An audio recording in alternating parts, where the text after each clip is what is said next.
So we are still in our series on Ecclesiastes, going through some of the main themes, not the whole book, but some of the main points in Ecclesiastes, and looking at some of the points that are raised, right? Ecclesiastes is a book in the Old Testament. It's the wisdom of King Solomon, just kind of looking at some of the things in our life, maybe an older person looking back saying, you know what? Me searching and really striving to do well in my job or to accumulate wealth or power or wisdom, all those things, you know what? They promised something, but they were hevel. They were just like vapor. They seemed like they were promising something, but they weren't something that you could hold on to, right? And so he goes through this list of things that are just meaningless, right? They're just vanity. They're just vapor. They're actually not as helpful as they promise. But what our teacher in Ecclesiastes didn't know was the gospel, right? Because he's in the Old Testament, right? And so he did not know the news of the gospel. And so what we're also doing is bringing in what is another point of view, right? What is the point of view of Jesus that might have? So kind of balancing some of those things out. So we've gone through a couple of things, and we're going to continue that today. But before we do, let's pray. One of the things that we've been doing is going through or encouraging people to pray Psalm 86, verses 11 and 12. And there are still a few of these out there if you want one of the drawings from the kids to kind of help you pray. I struggled to come up with a title, so I changed it about 10 times. If you read something online, just ignore that because I changed it. Before we jump into that, though, I'm going to read a book. Does anybody know this guy? Couple people. Yeah. This is John O'Leary. He's from St. Louis, born and raised. Still lives here. That's him on the left. He's probably in his 40s. He is a world-renowned motivational speaker. I got to hear him a couple weeks ago because he went to St. Louis University. He's a graduate of SLU, which is where I work, and he came to campus and spoke to the staff there, our annual staff picnic. And he was pretty amazing.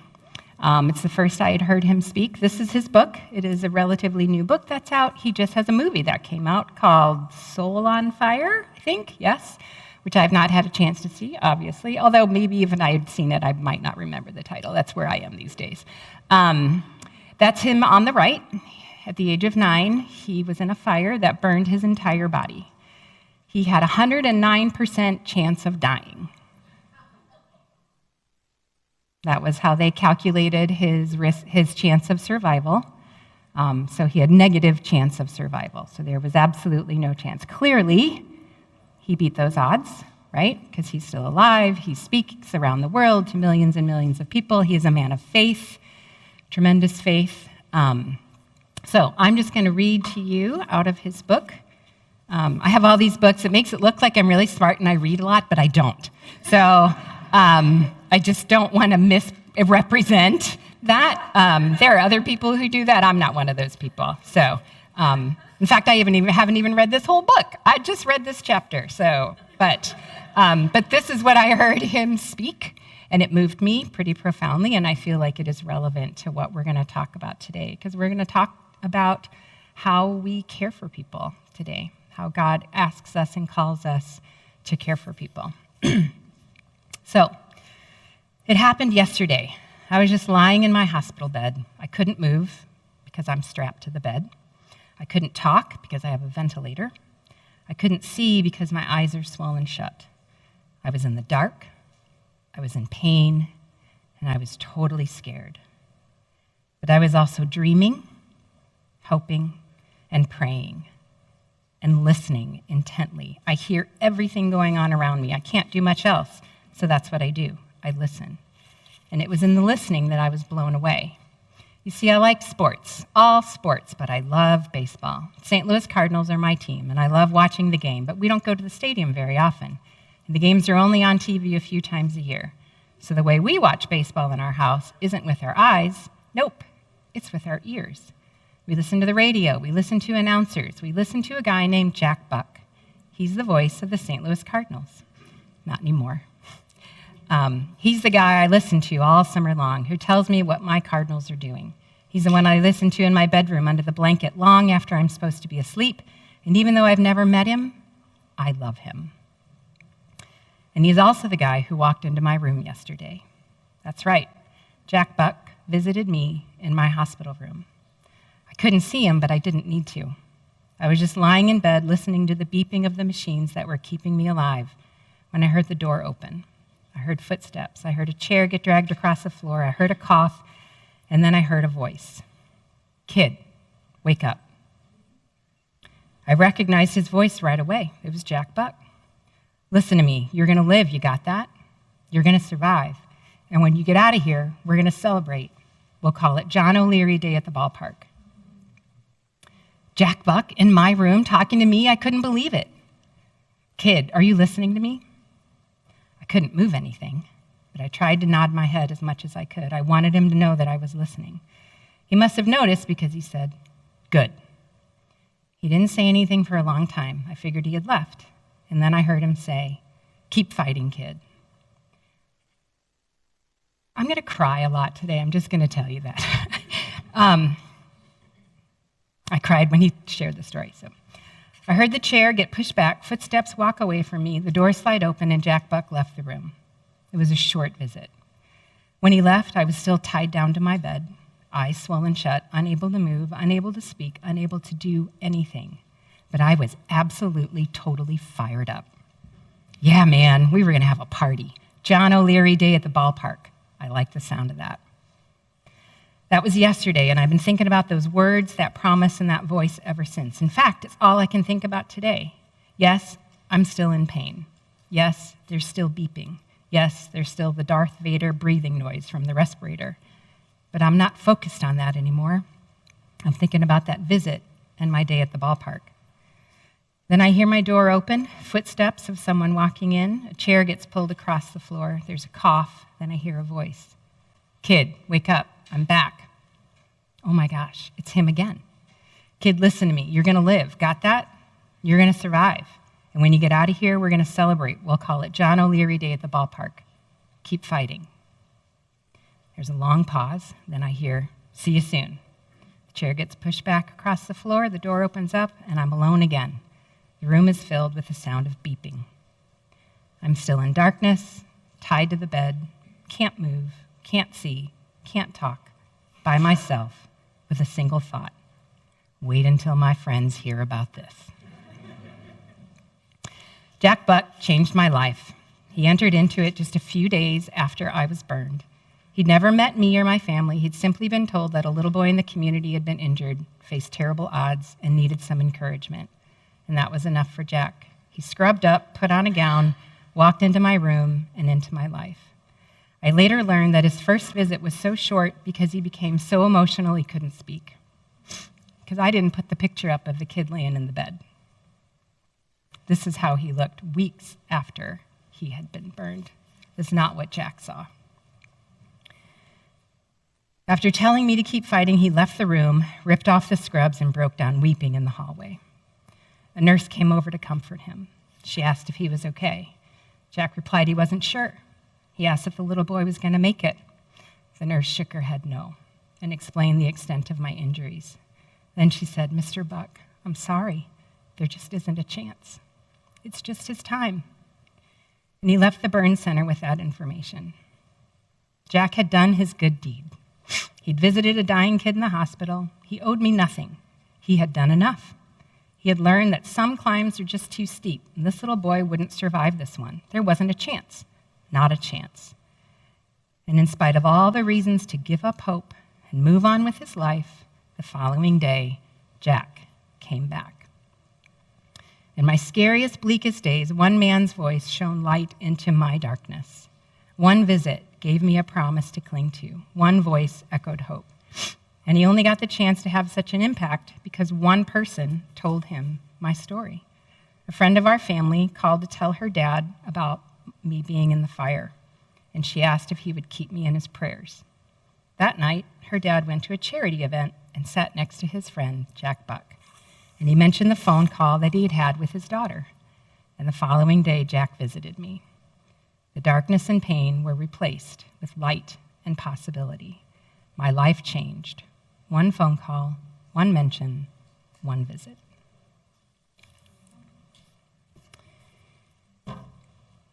So, we're going to talk today about how we love other people, how we care for people, what justice looks like, what oppression and suffering looks like, and what Jesus calls us to do in the midst of it. And hopefully you can see some of that echoed in that story there. So before I go to the text, our teacher is going to use the words justice. And I just want to make sure that we are all understanding it the same way he would. When we use the word justice, we are usually thinking of like retribution, retributive justice. Someone does something wrong, they are held to account, right? If someone is victimized, they get justice if the perpetrator is held to account and does time or whatever the appropriate punishment or result is, right? But justice in ancient Israel was a little different. It had that component, but that was not the bulk of it. It had more to do with putting things right and advocating for other people, building community, seeing the dignity in other people, and kind of removing those inequities that exist. And righteousness was something that kind of went along with it. It was like two sides to the same coin, justice and righteousness, treating people with dignity, living in community, seeing God in every person, which is similar to what we had in the Garden of Eden before the fall, right? Adam and Eve and God, they all got along great. They were living in community. They didn't have to worry about the word justice. In fact, I don't even think we needed it then, right? Because there was no opposite to justice. We didn't have to worry about righteousness. It's just what it was. It was the water they were swimming in, right? It didn't have to be defined. But we also know that time in Eden didn't last, right? Adam and Eve were given one rule, not to eat from the tree of the knowledge of good and evil, right? So Adam and Eve wanted the power that came from knowing good and evil. But there was no evil until they ate from that tree. And now we have wickedness, rasha, which is pretty much the opposite of righteousness, the opposite of tzedakah, evil, power. And instead of focusing on each other, we're focusing on self and putting ourselves above other people rather than just caring about those in our midst. And when we do that, when we're focused on ourselves and raising ourselves up and trying to gain power and notoriety and wealth and all these other things, we tend to put other people down on the path to get up there, right? It's just how it works, right? When we were like this, in order for me to go up, you've got to go down. And this is oppression. And in ancient Israel, oppression was really a problem for people who weren't part of a big family, because family is what kept you safe. There was no welfare, there were no food stamps, there was no Social Security, right? Even my dad, when he grew up in the 30s, and they were very, very poor, they depended on their family because there were no food stamps. There was no Social Security, right? They were dependent on their family unit. So without a family, you were in big trouble. So there were special accommodations and special recognition that if you were a widow or an orphan or a foreigner who didn't have this family, that you needed to be cared for and we needed to pay attention to you. So we now have, because of the fall, we have wickedness, we have oppression, and not too far. We're still in Genesis. We're still in the early chapters of Genesis, right? After Adam and Eve eat that apple, their children, Cain and Abel, one of them kills the other one. So we're off to a great start, right? Evil, absolutely running rampant. And God, in Genesis 6, says, "The Lord saw how great man's wickedness on the earth had become, and that every inclination of the thoughts of his heart was only evil all the time." That's kind of intense, right? I think it leaves no room for argument. The Lord was grieved that he had made man on the earth, and his heart was filled with pain. So we've gone from community, righteousness, caring for each other, to every inclination of the thoughts of his heart was only evil all the time.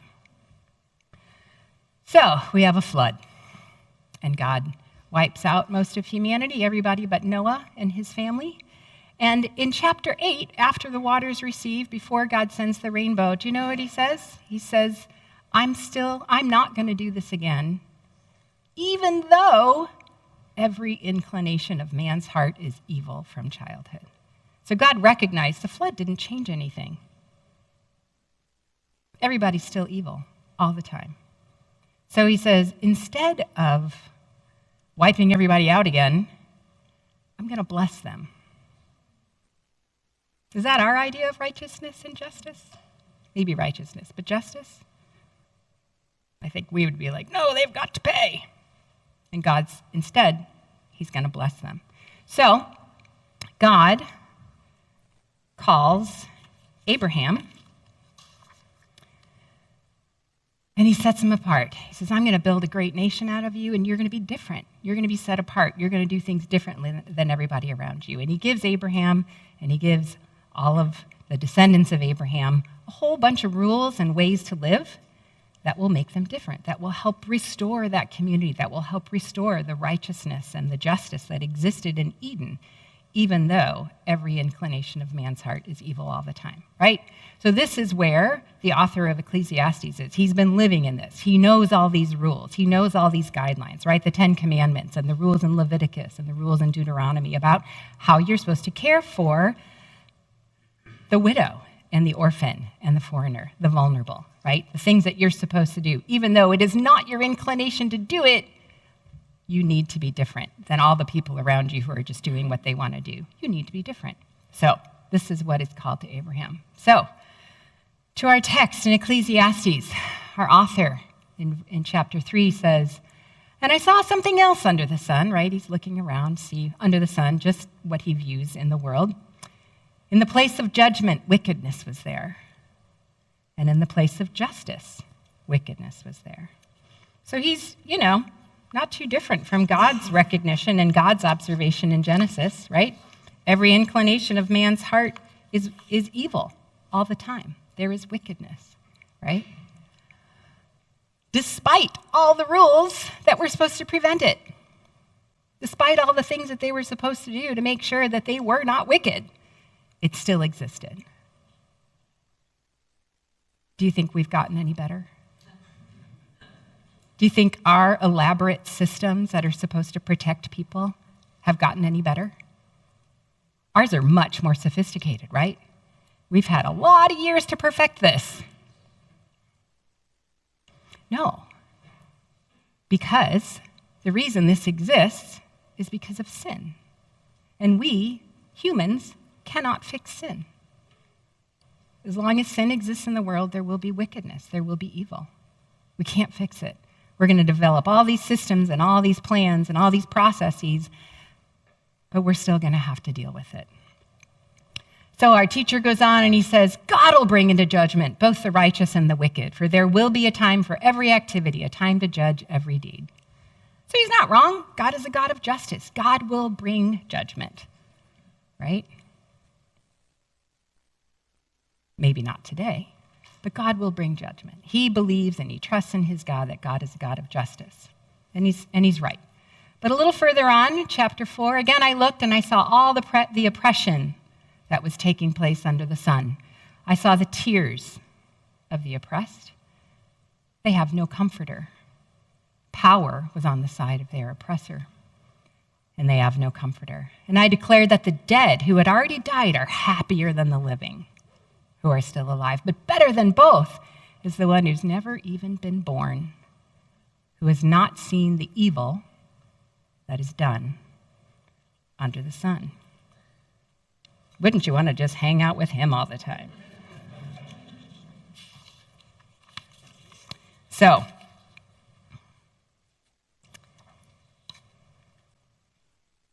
I've been thinking about this passage for a few weeks, and I have to say it's been very uplifting. And I've even said something to people, like, what does it matter? We're all going to be dead someday. Like, this thing we're worried about. And I'm like saying this with truth in my voice. Like, okay, I need to step back a little bit.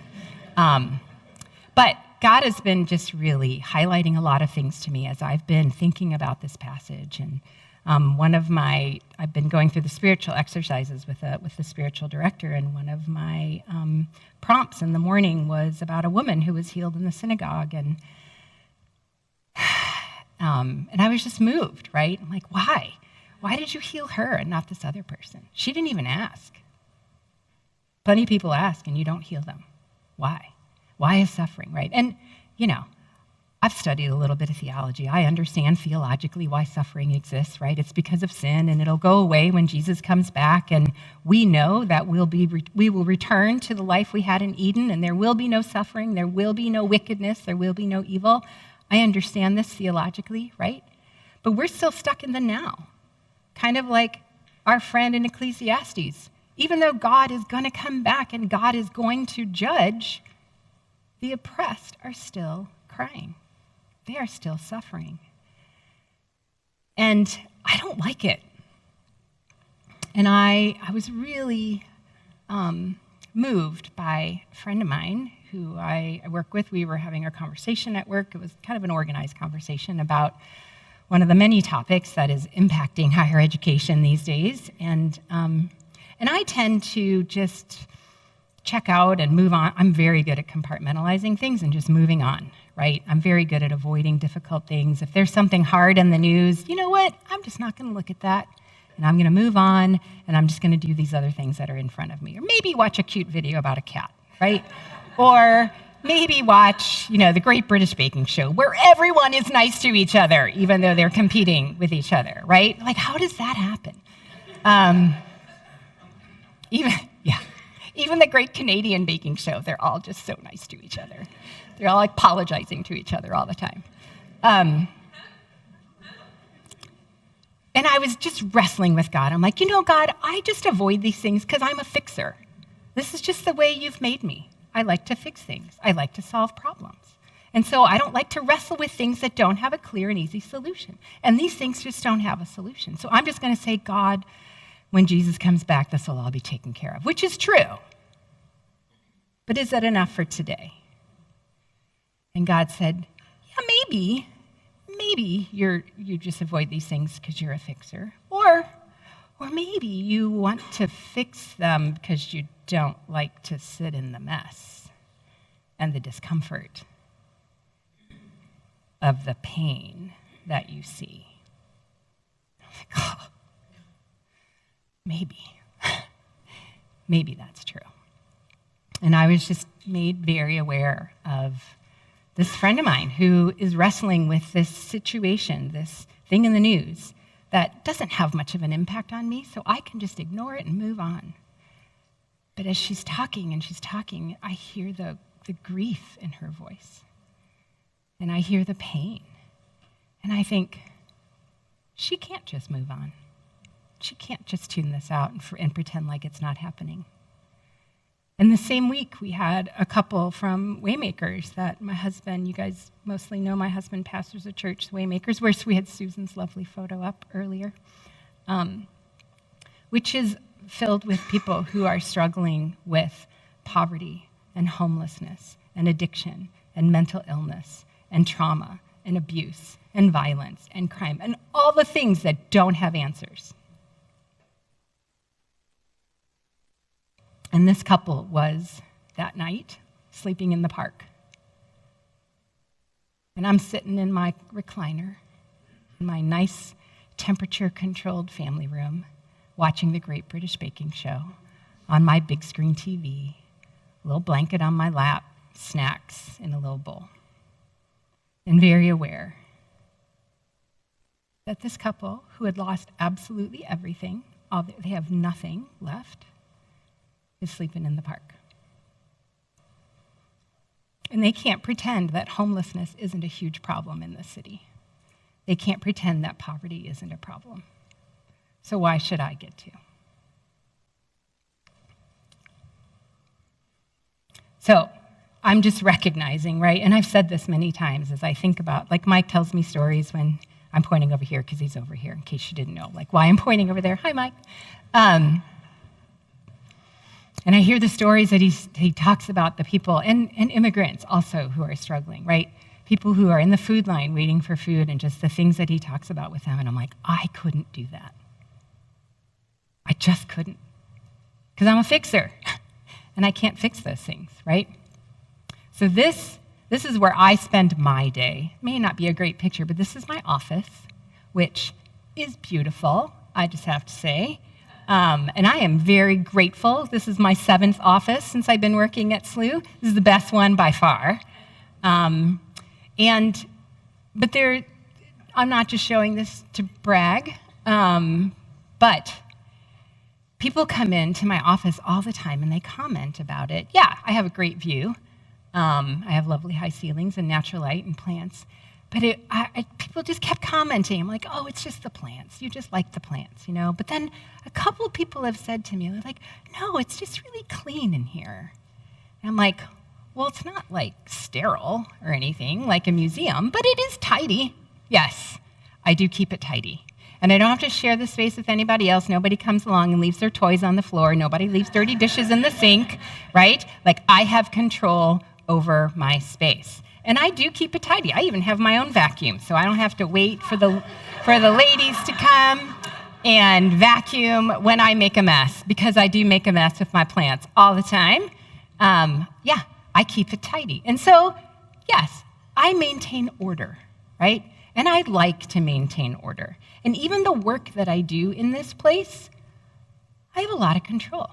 Like, just about everything that I do is either dictated by or led by a policy, or a clear procedure, or a process, or a system, some of them that I get to create, which I love creating processes and systems. Emily's like, yes. Emily feels my pain there, right? I love taking chaos and disorder and bringing order to it, right? Which means, right, I tend to avoid those things that I cannot bring order to. I tend to avoid the messy things, right? Which I still have those at work, but thankfully most of my things are not that. Thankfully, most of my things fall right in line with all the prescribed policies and procedures. And if we don't have a policy or procedure for it, I get to be one of the people that writes the policy. Oh, love my job. So that everything is predictable, right? And everything is orderly and everything has a plan. But that means I avoid the things that are messy, right? And I avoid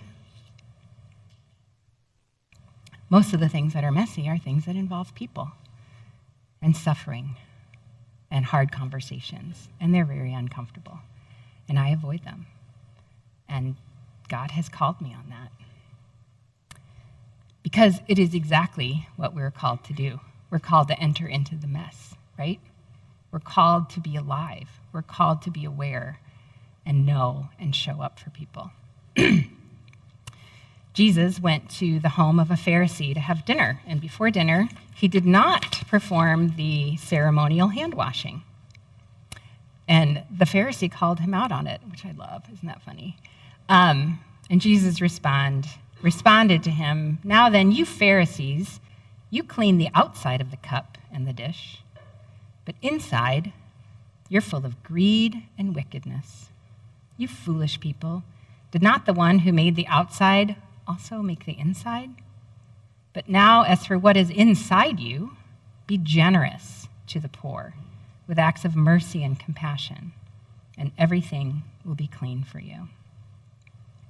Jesus is always kind of coming back at the Pharisees because they were following the law that our writer of Ecclesiastes knew, right? The law that was given to Abraham. All these rules that are supposed to make sure that the poor and the widow and the vulnerable are taken care of. They know these rules. They follow all the rules to the letter, right? On the outside. But Jesus is calling them out and he's saying, but on the inside, right? Their motivation is just to check it off, just to do it. They're doing it out of compulsion. They're not moved by compassion, right?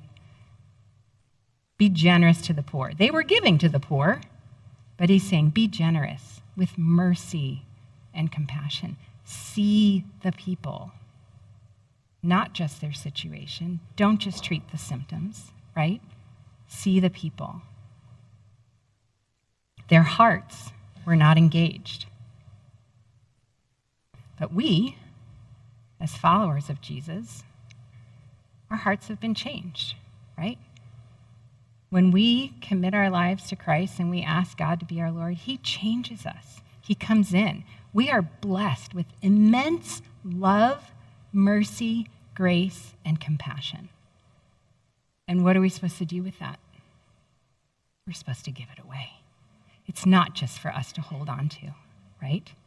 Jack Buck was blessed with a lot of things, and he gave it away. There are many stories in this book about other things that he has done for other people. Not grand things, not writing big checks, but things like showing up to a kid's hospital room.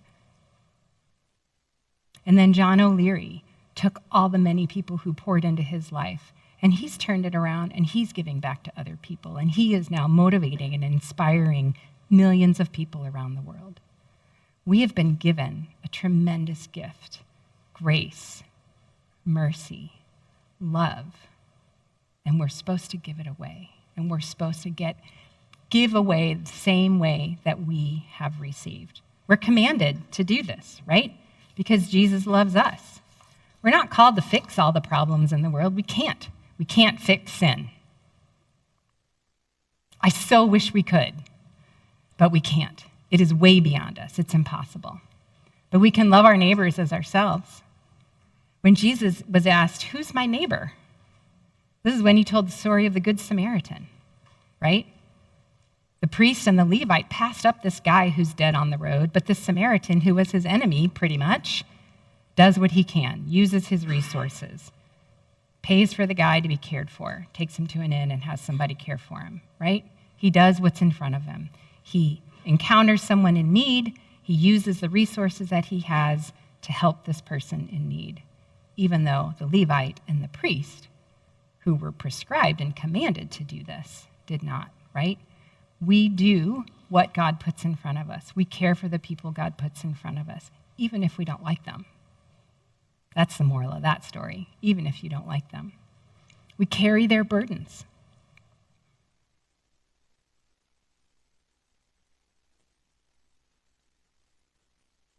When Mike has these conversations with people who are waiting for food and they tell him about the death in their lives, suicide, overdoses, addiction, all these heavy, heavy things, he's carrying their burden. He's not fixing anything.